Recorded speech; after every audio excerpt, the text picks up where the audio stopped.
Hello guys सबैजनालाई नमस्ते। एउटा एकजना के भन्छ नि मान्छेहरुले सराल यो बारमा सराल लगाउनु भएको रहेछ र यसमा आएर सर्प सरालमा परिरहेको रहेछ।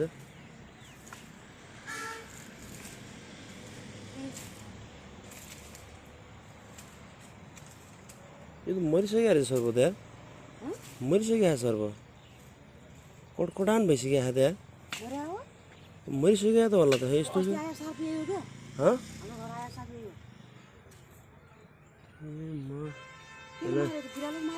खै केले पो मार्यो बिचरालाई, उद्धार गर्न खोजिरहेको थिएँ मैले, सर्प मरिसकेको रहेछ बिचरा। यस्तो भयो पुरा, यस्तो काटिसकेको छ सरालले पुरै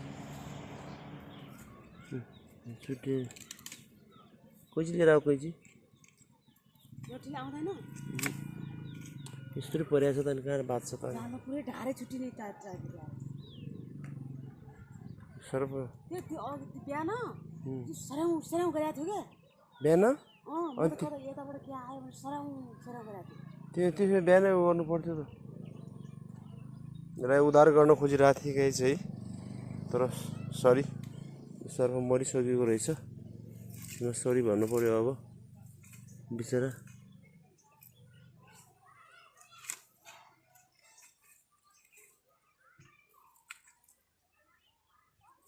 मरिसकेको छ, यसको लागि के गर्न सकिनँ मैले, म दुखी छु यसको लागि।